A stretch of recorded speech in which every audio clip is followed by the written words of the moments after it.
Why should Boris Johnson be the person to lose it?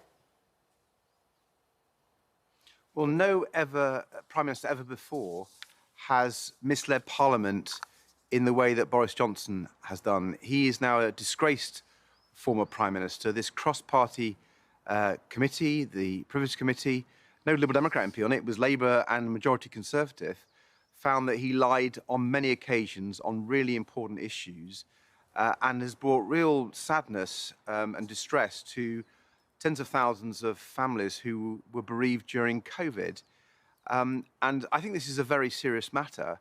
And that's why I think while the committee has done a good job within its ability to sanction the Prime Minister, I think it's now up to Rishi Sunak to speak for the families, the bereaved families, and say that this £115,000 a year allowance for life should not go to Boris Johnson. And if he's got office costs, he should pay them himself. So you're what you're saying then, Sir Ed Davey, is that despite everything else that he did in office, which people could look at and say that was a huge success, regardless of your politics, the vaccine rollout, his leadership when it comes to Ukraine, people will talk about the fact that he finally got Brexit done, whichever side of that debate you on, he did make that happen.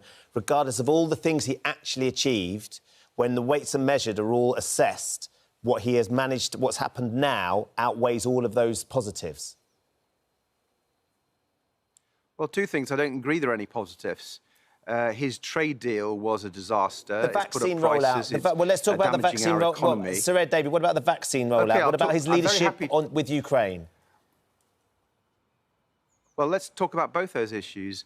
On the vaccine rollout, it was amazing scientists who should take the credit, not Boris Johnson. It was amazing NHS who should take the credit, not Boris Johnson.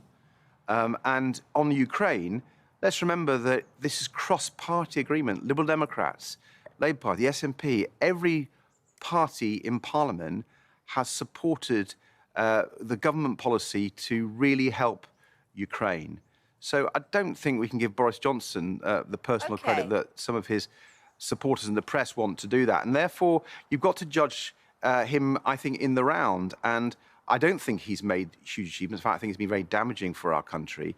But on the specifics of frankly, the series of lies that he told the British people and Parliament, he has to be held to account for that. Rishi Sunak, when he became Prime Minister, said on the doorsteps of Number 10, do you remember him? He said he wants to restore integrity and accountability to British government. We agree with that. Liberal Democrats agree with that, but he's not doing that.